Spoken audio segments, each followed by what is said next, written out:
This is a homemade broadcast radio production. Whether your radio dial is set to music or news or talk, each could be offensive. But when it comes to making waves on the air, dicey language and spicy topics are turning up all over the dial. If you're not a regular to this type of radio, here's a word of caution. You may find it explicit. You decide if Tampa Bay radio is blaring out airwaves or shockwaves. Turn on your radio and find wholesome family entertainment. Turn on your radio today and make your mother blush. Almost nothing is sacred these days when it comes to radio, except not losing the station's license. Radio personalities are pushing all the limits. You may find the language in this story explicit, but the Federal Communications Commission has never fined a Tampa Bay radio station. You be the judge. Are they airwaves or shockwaves? I don't agree with all of it, but it's very popular.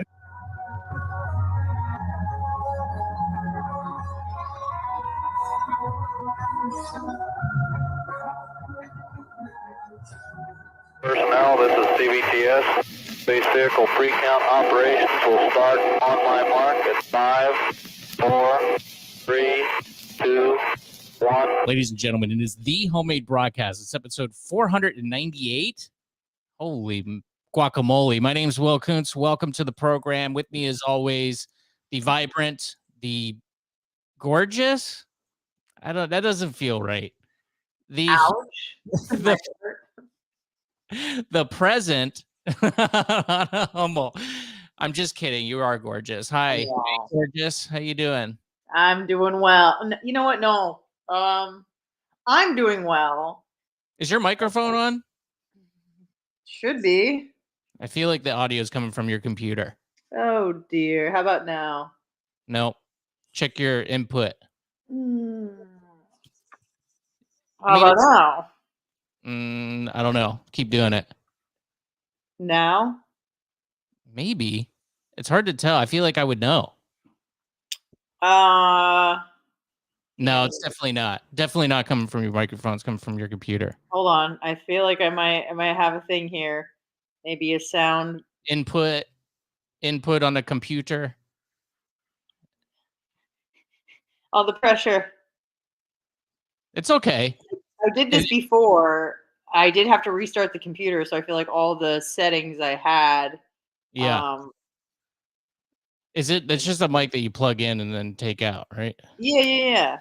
USB. So do I go, if you just can walk me through this? So I'm on my Apple Mac. Yeah. I thought that it just kind of automatically picked it up when you put the USB in.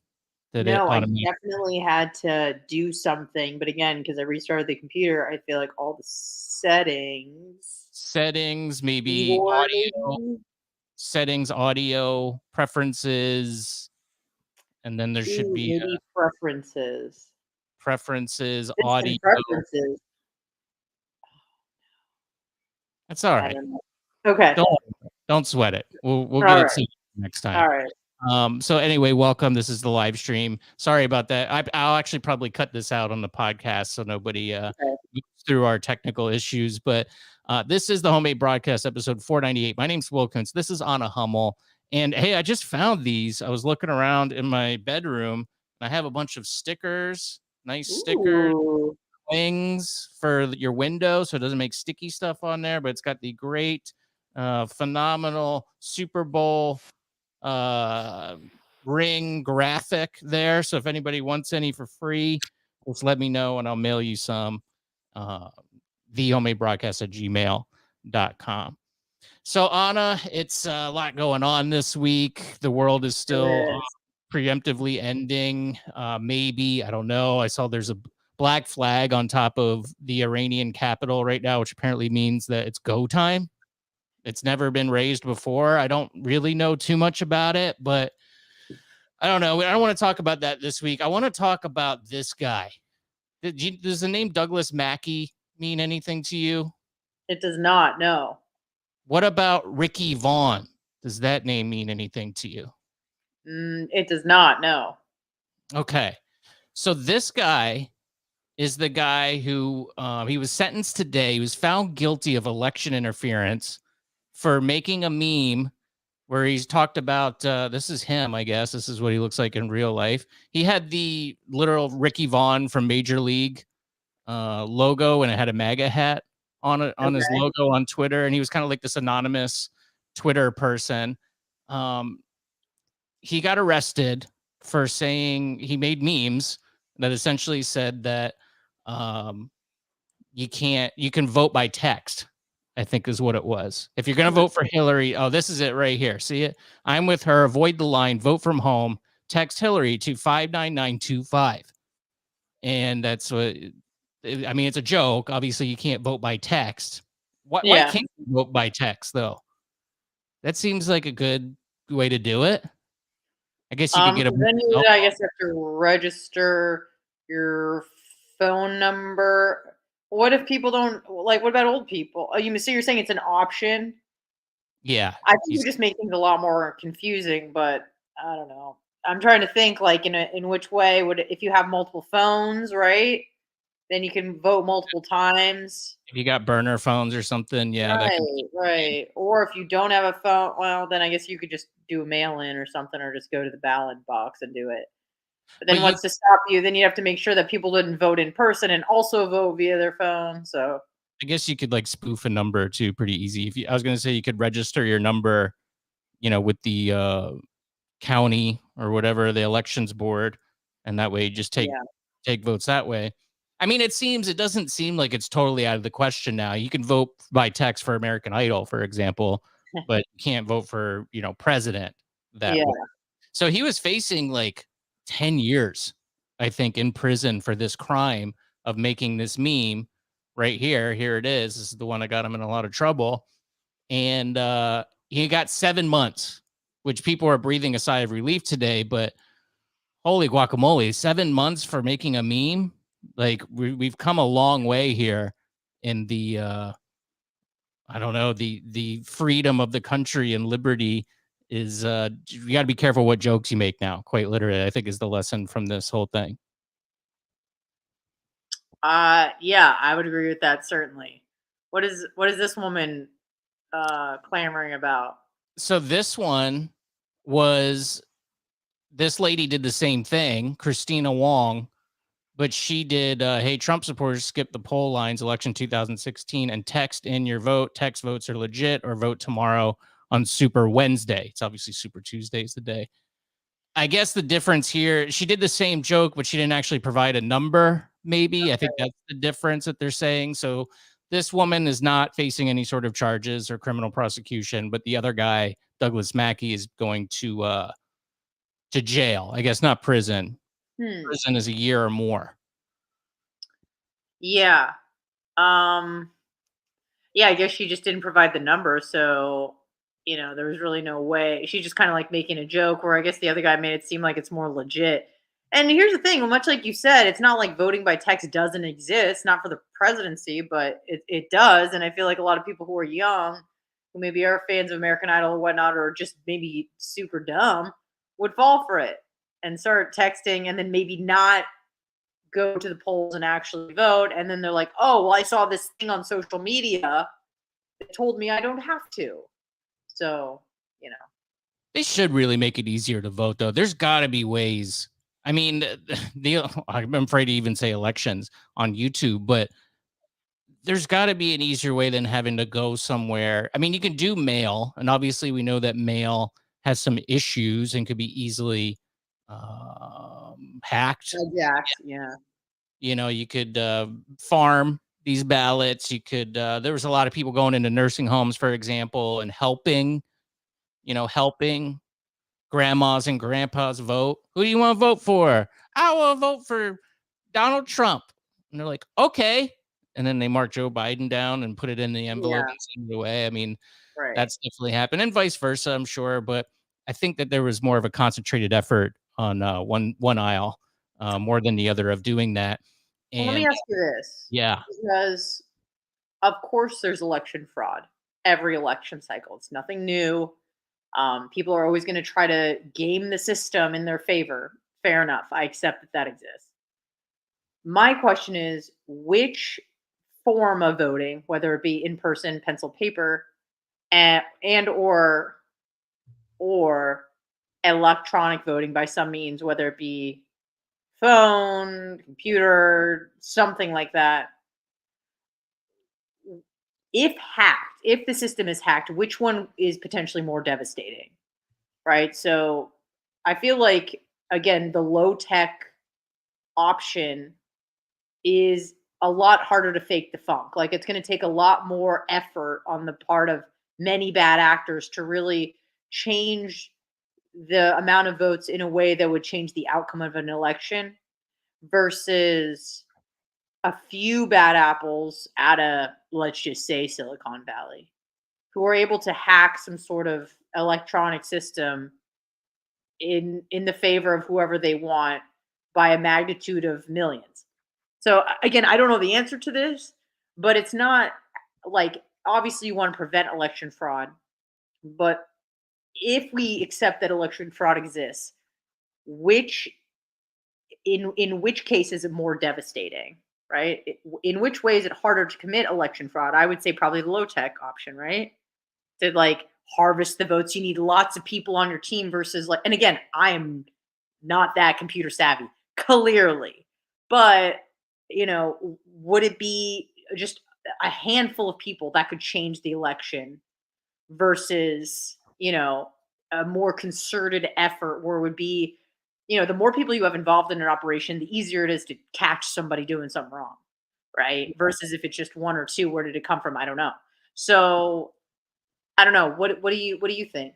Do you think that the low tech option in some way offers some sort of barrier against like widespread election fraud because it's harder to harvest paper ballot votes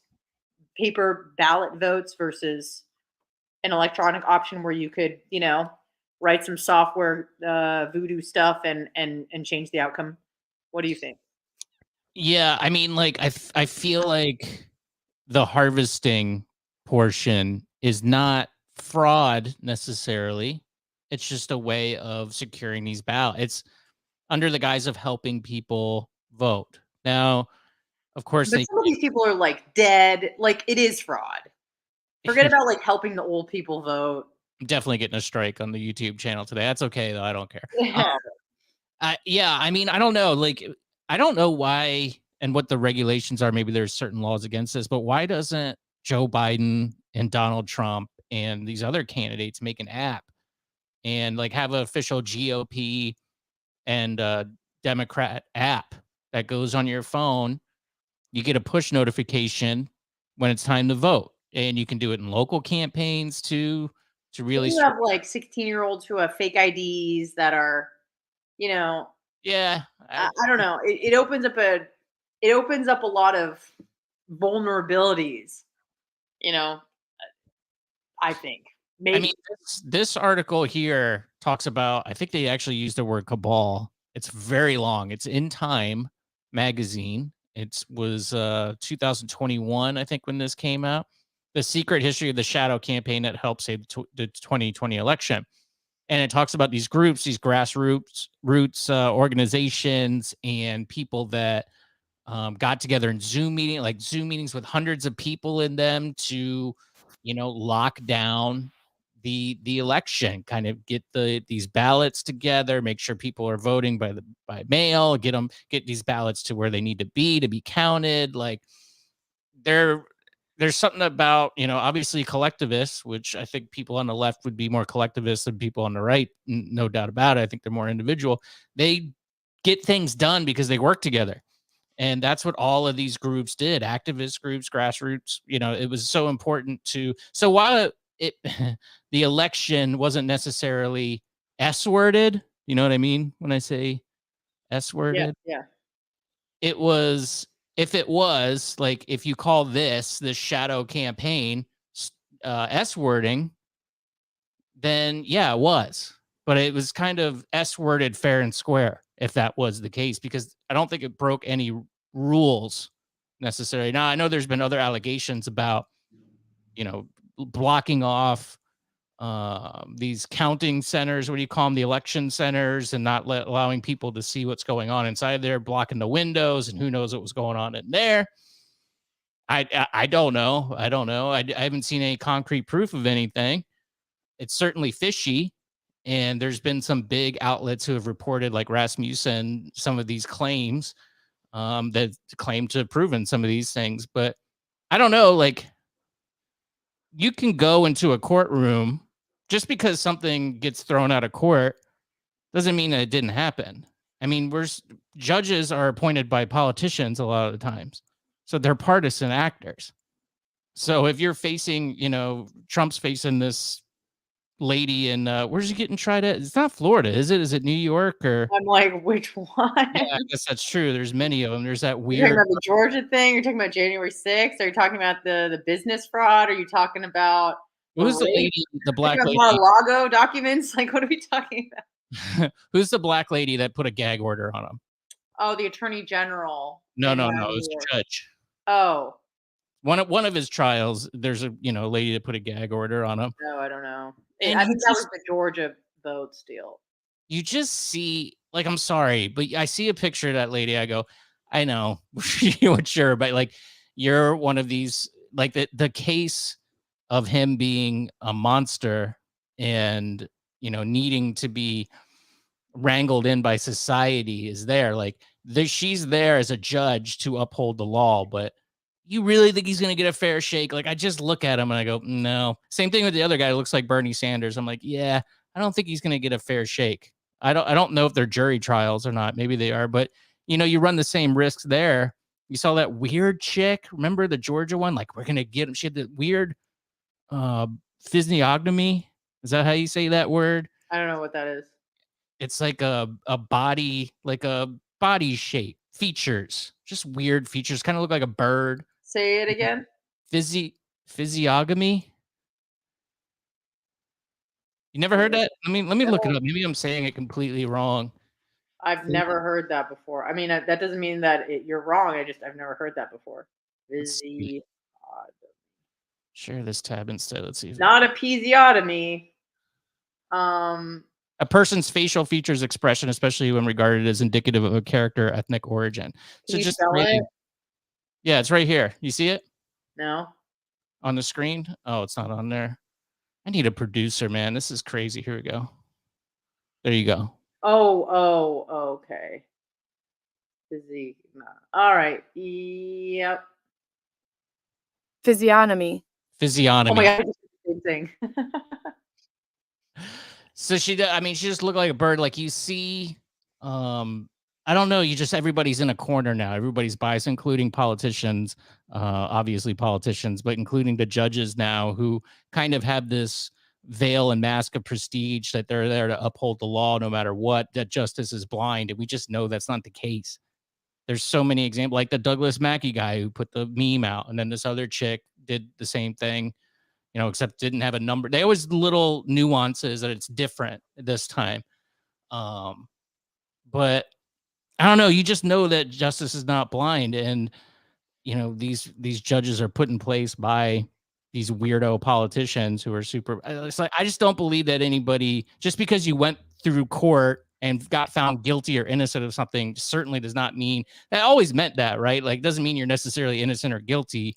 It's beyond a reasonable doubt type of thing. But now I'm like, yeah, I don't believe any of that. I don't know. I wouldn't trust the justice system. I don't trust politicians. I don't trust anything anymore as something good or reasonable anymore. It's totally off the rails. Yes. Yeah. It's funny because, like, when we think about, and I know, I think it was Dave Smith who was talking about this, when he talks about how, like, law works. Everyone thinks it's like this book full of laws, and if you break a law, then this is the equal. This is the punishment. This is the consequence. But he broke it down, like, all the way to the most minor offense, which is like you get pulled over for speeding.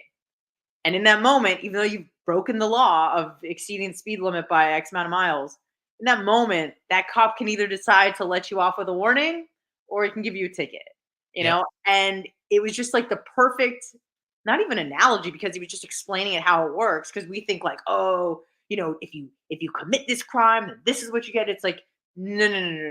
It's all about who you know. Maybe that cop knows you. Maybe he's having a good day. Maybe he's having a bad day. Maybe, you're the wrong color. Maybe he doesn't care. Maybe whatever. Maybe he just got laid the night before. Who knows, whatever the case may be, but it's at his discretion to either implement a punishment or not.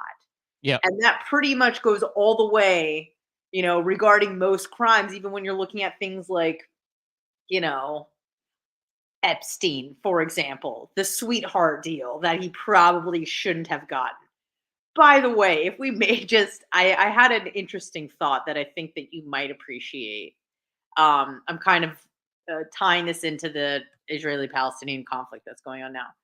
I've been watching a lot of media, which is probably not good for my mental health, but I don't know. I'd rather, would I would rather be like depressed and know the truth, or at least be in search of the truth. I don't know the truth. Um, than just be willfully ignorant. I give myself credit for trying.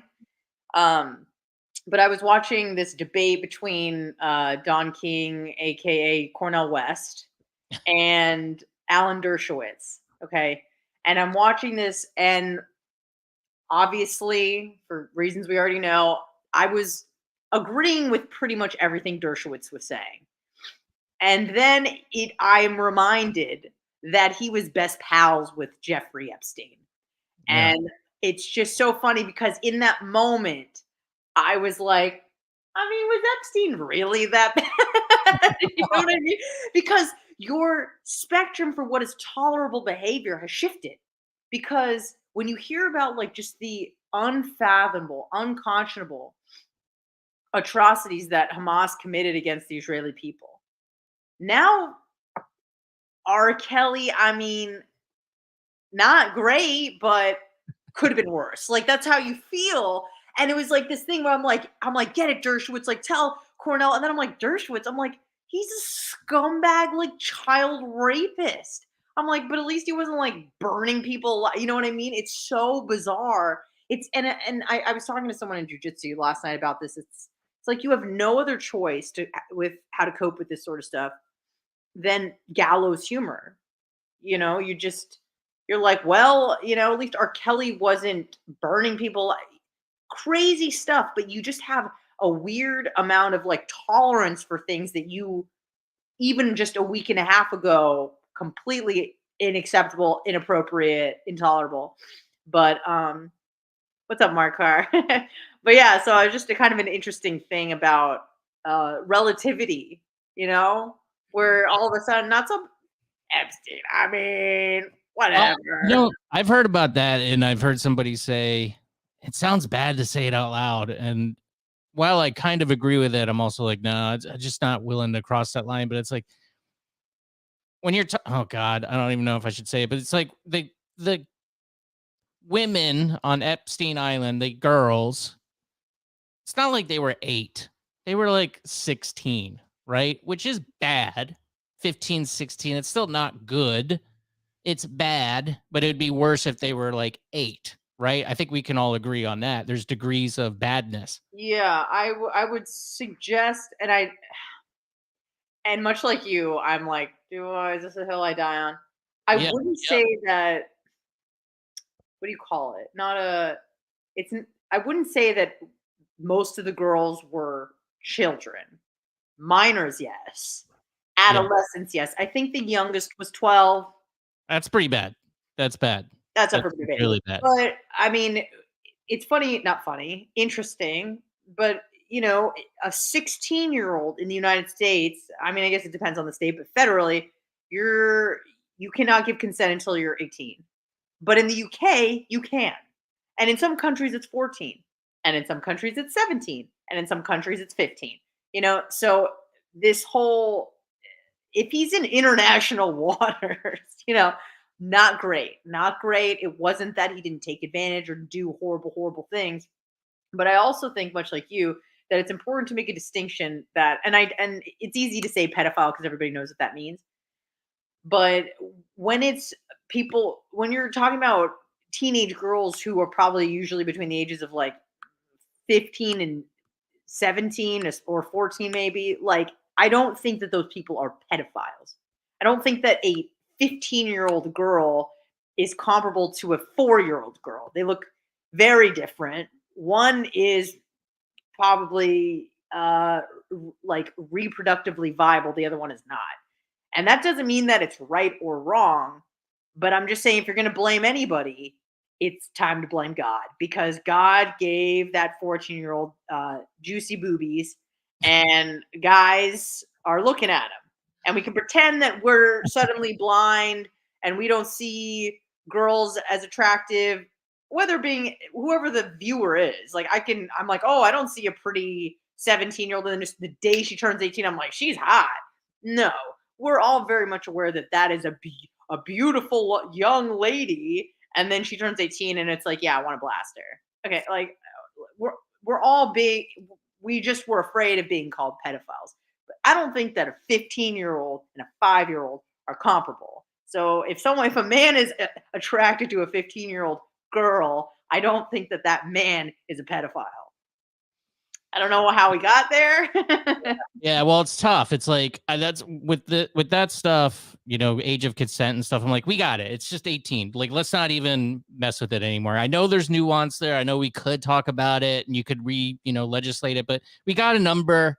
Let's just leave it where it is. I agree. And be done with it. We don't need to go back on that one, because it's gonna lead to some dark places. Right. But also, it's not just the age, it's also the age of the perpetrator. Right? So like in Florida, isn't there the Romeo and Juliet law? There's 6 years. Yeah, something like that. So anyways, it's gray. Everything is, but now there's a push to, and I guess there is calls in some, aspects to look at what the age of consent is and where it lies. And it's mostly on university campuses now by people who may have transitioned into another gender. But very interesting point, Will. I kind of want to go down that rabbit hole, but it's up to you. I mean, let's do it. I had a few other things, but we don't necessarily need to get to them. I kind of like when it just free flows like this, stream of consciousness. That's a really, really, really interesting point that was brought to my attention a few months ago. That if you were allowing a child to have consent before the age of 18 without parental consent, and you're viewing that child as a conscious agent that doesn't need any sort of parental guidance, and if that kid wants to transition at age 8, we should allow that kid and give him or her or they bees hormones or possibly mastectomies at the age of 14. If we're willing to allow that sort of consent from a child, then that kind of opens up the door to sexual consent, right? Sure. And say, well, if an 8-year-old is giving consent to change his or her body, then an 8-year-old should also be able to give consent to have sex with somebody else. And that is a very, very, very scary, slippery slope. But I feel like that is exactly the direction it's going. Is it not? Like, I definitely could, yeah, and it is opening the door. That's what I'm saying. Like with this stuff, we got a number. Just let it be, and we can save ourselves a lot of uncomfortable discussions. And a lot of people say we should have uncomfortable discussions. I'm like, yeah, but we're getting into like demonic discussions now. We're talking about things to do with children that I'm not comfortable with, and I don't think the majority of people are comfortable with. And I think who was it? Some comedian. It might have been Shane Gillis. He had a joke. It was like, can you imagine when they were trying to figure out the age of consent? And they were like, the gentleman from Delaware. And he goes, 12. Yo, what the? Everybody's like, yo, what the hell? And he's like, what? What's the big deal? What's the big deal? Yeah. So, I mean, like, we already had that. And we decided on this number. So let's not. I need to see this clip immediately. I think it was Shane Gill. I'll see if I can find it. Well, let me see if I can find it now real quick. YouTube. That would be hilarious. Because that's probably how it happened. Oh, yeah. I think it is him. Dude, I went down a Shane Gillis rabbit hole. He is so funny. He's the best. That was the guy that, if you don't know, got canceled by Saturday Night Live. And I remember when it happened, I was like, I don't know who this guy is. I'm on his team, though. I don't think he should have been fired for his crimes of making jokes on podcasts. But I looked at, he became so much of a bigger star. Like, he would have went to waste on Saturday Night Live. Yeah. They would have not utilized him to his full capacity. Although he does the best Trump impression I've ever heard in my life. I don't know if I've ever heard it. All right, my God. Look up the dog. Oh, I'll send it to you. It's something about the dog. He cried like a little dog. I'll send it to you after the show. Oh.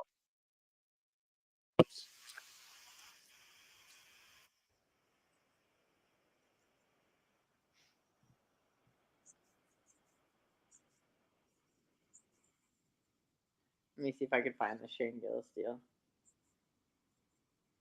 Oh, sorry. I thought I was playing this. I need a producer, man. This is not going the way I wanted to. All right, pause, and then I'm gonna pull it up here. We're just sitting there in silence like dickheads. Here we go, Anna. I was thinking about the first time like Congress had to come up with age of consent. Can you make it louder? That had to be like the powdered wigs and stuff. That had to be a rough day. No, I can't. Sorry. Fellas. Okay. It's like some guy coming up first, like from Rhode Island, 12, and I was like, ew, no, dude. I don't know why do I have to go first on this one. That was it. Yeah, that's good stuff. Yeah, I think I actually heard he died like a dog. Yeah, the Shane Gillis thing. I definitely went down the Shane Gillis rabbit hole over the past few days. I've been catching up on all of his stuff. And what a man. What a comedian. I did you watch his Netflix special? I don't have Netflix, so no, I didn't. Yeah, it's pretty good. It took a while to warm up, but it there were some high spots for sure. Pretty good. Would recommend. Yeah. I did see one on. I wonder if it was the same one that's on YouTube, or is it did you do one just for Netflix? I believe so. Yeah. Yeah. Huh, I'll have to check that out. And I must know somebody with Netflix. This is crazy. 813-693-2124, thehomemadebroadcast@gmail.com. If you want to email me there. I did get Scott's music that he edited in a clean version.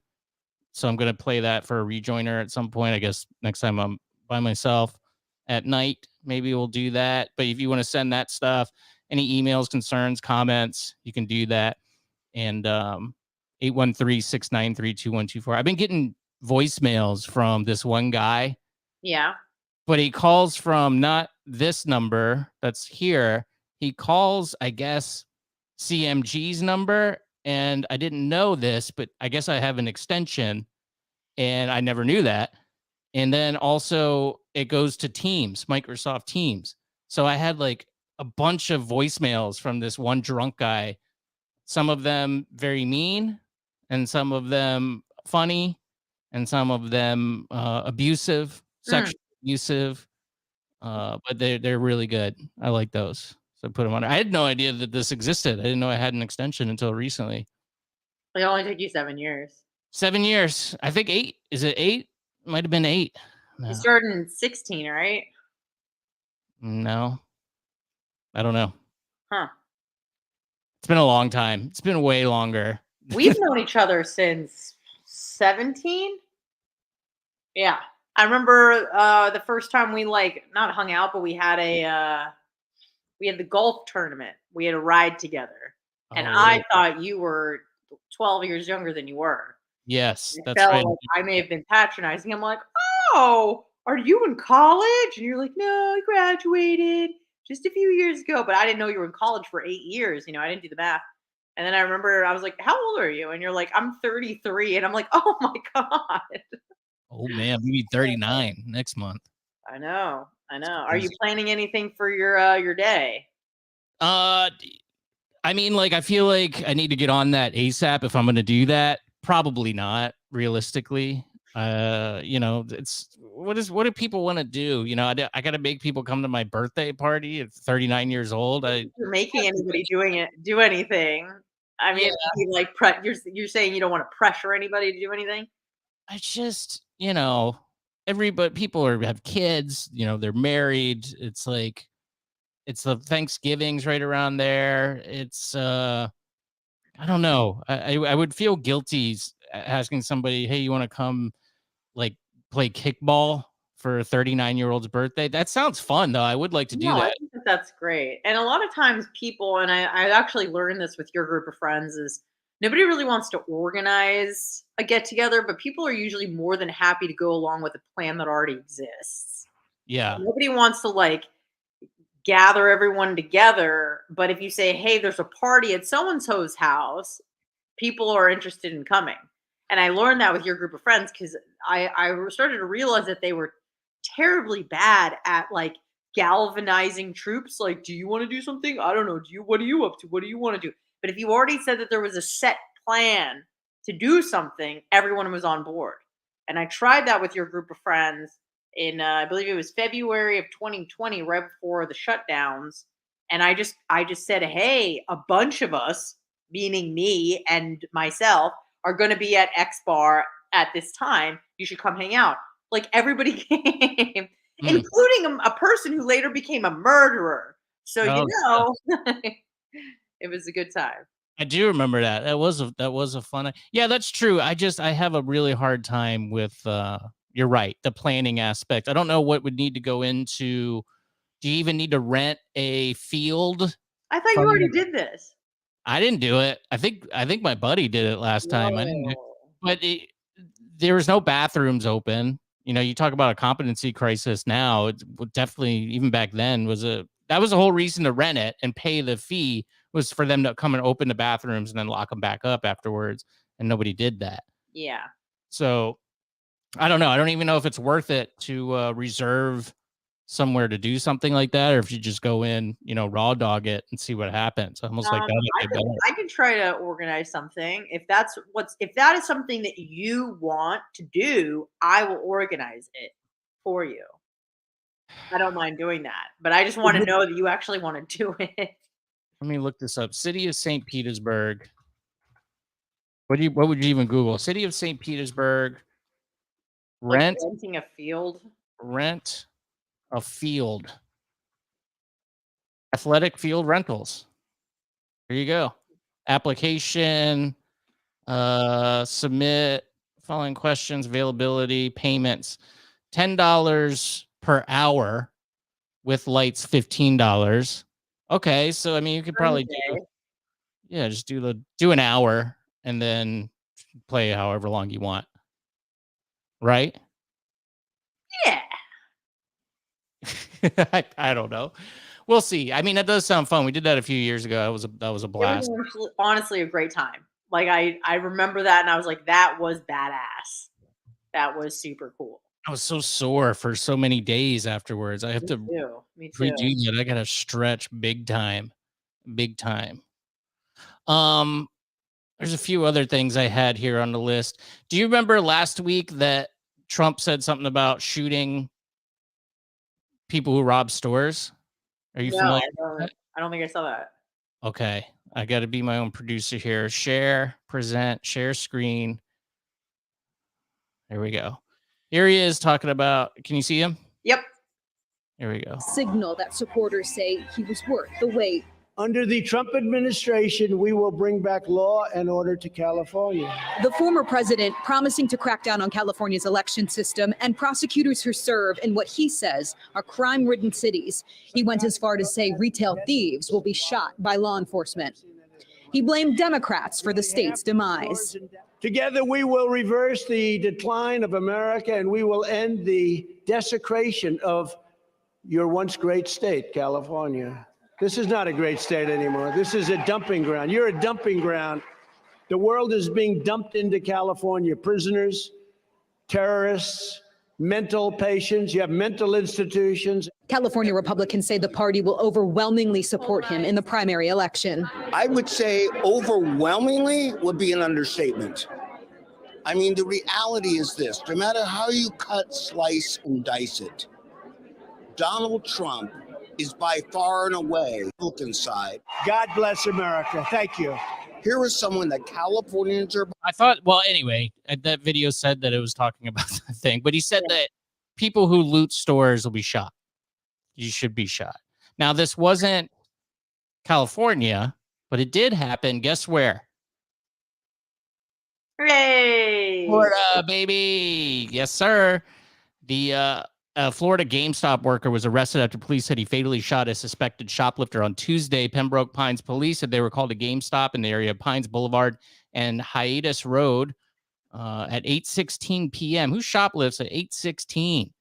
I guess that's a good time to do it. After a person was what? That's a pretty good time. Yeah, I was going to say that's probably better than during the day. Mhm. After a person was shot by the employee, detectives said the employee, identified as 33-year-old Derek Guerrero, confronted a man he believed was shoplifting. Police said the man ran for the door with the merchandise. Investigators said Guerrero pulled a gun from his waistband and fired a single shot, striking the man in the torso. WTVJ reported the man was able to get into a car that was waiting outside the store and being driven by his girlfriend.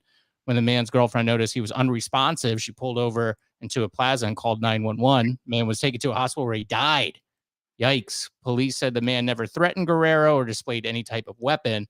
Investigators told WTVJ that Guerrero had been a victim in September of a robbery at GameStop and brought a gun in for protection. He was taken into custody and charged with manslaughter. Thoughts on this? I was thinking about like parallels between that and someone entering your home. Your home isn't open to the public, whereas GameStop is. It's private property, though. Mm. GameStop can say, we don't want you in here. They can say that they don't want you in here, but can they shoot you if you're not being violent towards them? I don't know. Yeah, that's where you feel like his life was in jeopardy. No, so the stand your ground law doesn't really count there. He wasn't threatening the guy. He was stealing his stuff. I don't know. I mean, again, I wish I knew more about the nuances of the law and what you're allowed to do. I would say that this is probably not a clean shoe. Definitely doesn't seem like it. And No. is it worth? However, I kind of go like things are so bad now. We don't have a high trust society anymore. There's rampant theft. These, and I don't really feel bad for corporations necessarily, but just as somebody who has a business, they're setting up shop, they're offering merchandise.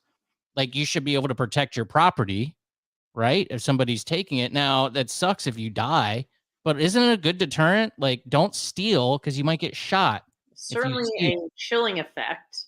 And it's not like this guy was stealing bread because he's starving and he has no other option. Right. He's stealing video games. You know, I feel like it's hard to have compassion for people who are stealing like iPhones and technology. If they're just like, like they're stealing something that's on Maslow's hierarchy pretty high, which is, food, fuel, energy, because they have absolutely nothing to eat. In that case, I say maybe it's worth taking the risk, right? But when you go into a GameStop, it's kind of hard to make that argument that you're doing it to preserve your life. Yeah, it's like, what are you doing? Like stealing Funko Pops? Like, is that what are you doing? I don't. Well, he obviously didn't think he was going to die. He thought he was going to get away with it. Thought he was going to get away with it. I mean, I feel is a human life worth more than, a Funko Pop? And you're like, no, but also that's not his. Yeah. Yeah, I mean, like it's not like you can't. It's a slippery slope. Like the Funko Pops start turning into cars, and then you can go into your house and then take, whatever. It's not worth a human life. And then you just have a bunch of people saying, I'll just rob your house because you can't kill me or do anything to me because there's no consequences for these actions because human life is more important. Yeah, I mean, like, would it have been different if the guy, let's imagine he was still unarmed because that makes a huge difference. But if he just went in a ski mask and was like, "Give me all your money in the cash register," let's pretend he doesn't have a gun, but you don't know he doesn't have a gun. You don't know that. I mean, that's a bit more of a aggressive approach to stealing something, where it seems like he was just trying to shoplift. Again, certainly not worth it to shoot him. Not because we love this guy so much and we need to preserve his life, but more so as the person shooting, is it worth spending, possibly a lifetime in jail? Like, clearly not. But also, I completely understand, like, well, F around and find out sort of thing. And that's kind of how I feel about a lot of things going on, where it's like, F around and find out. You want to mess with people, you want to not even invade countries, but you want to go mess with civilians of a very powerful army, F around and find out. I hate that I keep slipping back into the Palestinian Israeli Still on your conflict. mind, huh? Yeah, it's been on my mind a lot. And and I hate being like, I'm traumatized, because it's like, dude, I'm so lucky to be like grieving this and feeling this from like thousands of miles away. But I am in contact with people who are in Tel Aviv telling me what they're going through, and honestly, it was last night. It was really, really disturbing. I don't know if you saw I'm sure you heard or saw footage of the hospital getting bombed, where 500 civilians, probably more now, have died. And honestly, Will, like, it was really distressing to see those images of like just children screaming, crying, just really no hope for them. And I feel just as bad for them as I do for the Israeli children that were taken and killed or burned or kidnapped, whatever. It's really devastating. But I think that the main issue that I have with like other people's response to it is, it just seems like they're really not taking the time to separate Hamas's goals and aspirations from that of the Palestinian people. And it seems like when we're talking about Israel, they're the occupiers, they're the colonizers. It seems to be more of a snapshot of what's going on right now. By the way, Israel hasn't occupied Gaza since 2005. They pulled all of their people. They pulled 9,000 citizens out of Gaza in 2005. It was very unpopular among many Israelis, but they did it anyways. I mean, we're talking about like unburying bodies that were buried, their Jewish bodies that were buried there, and bringing them into Israel. And they just basically put up a wall and said, govern yourselves. We're done here. In the West Bank, it's a little bit of a different story, but it just seems like I've seen this honestly with both sides, where it just seems to be there's like a serious lack of compassion for the other. The people that are crying about Palestinian lives being lost were, there's this girl that I don't really follow, but she came up and she was hysterical because she's Palestinian, and she was crying hysterically. And then a week ago, like a day after the Israeli attack, or the Hamas attack in Israel, she's like posting how to bake a souffle cake, like completely unmoved by those atrocities. But when it's her people, she feels it. And it's for both sides, both sides, where it's like, oh, 500 Gazan children. Well, what do you expect? It's like, I almost said the F word. I'm like, damn, like you don't feel that? You don't see Palestinian kids just blown to smithereens, no parents, orphaned, everyone's dead, and they're just shell shocked. Like, that doesn't move you. Seeing Israeli kids abducted and grandmothers murdered posted on Facebook, that doesn't move you. Like, to me, that's really the most disturbing thing. Yeah. Well, it's war's inhumane, and it's propaganda being used on all sides of that whole thing. I don't know what's going on. I don't post about that. I don't even really like talking about it, because I don't know what the hell is going on. I mean, there's two different narratives out there, and I don't really know the answer of what's happening with that stuff. But yeah, I mean, it's quite clear that people are just online posting, whatever fits their mood and fits their how they feel about the Yeah. issue. And there's like, those are real evidence there for these things. But it's like, there's, it sucks. The babies, and like, that's makes me sick to my stomach. But there's babies on both sides here these are consequences of war that Well, yes, but I think it's more nuanced than that. I think there's a difference, not in the level of tragedy, but in the level of intention. When you have a terrorist group come into your country and actively kill your kids, rape your women, kill elderly Holocaust survivors, versus, again, I want to make this clear that it doesn't differ in the level of tragedy, but it differs in the level of intention, where you have then on the other side, Hamas hiding among the people, using them as human shields. Israel shoots a rocket missile to decimate Hamas, and collateral damage, which I hate using that word because it's such a clinical word for killing civilians, but it is. That's what I mean. It's a collateral damage. The intention, the target is Hamas, and the collateral damage is citizens, unarmed citizens. So I think they're not morally equivalent. They're not ethically equivalent. Although the level of tragedy, both lives lost, very tragic. But I do want to make that distinction. But thank you. I understand that. And unfortunately, there's going to be a lot more Yes. to come. This is only the beginning, and it's probably going to get larger. I think there are some American troops on the ground there already. I think I saw. I'm not positive about that, but I think I saw that, some special forces there.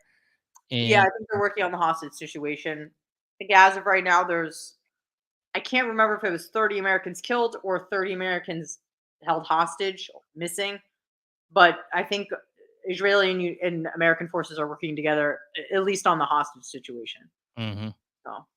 So yeah, it's gonna get probably gonna get worse, and hopefully we'll have good news by next week. Hopefully this is all wrapped up by next podcast. Everything's in a nice little bow. Everybody's cool, cooler heads prevail, and everybody starts getting along. Not only there but here. I think that's gonna be. I think that's gonna be the case. I got my fingers crossed, Anna, and it's pretty much a sure thing. Fingers and balls are crossed. Okay. Well, I hope so. I hope that's good omen. Great talking to you, and Thank you. talk to you soon. Thank you. Bye. Thank you, everybody, for tuning in. Johnny B Show tonight at 10 p.m. Join us then on the bone, and goodbye.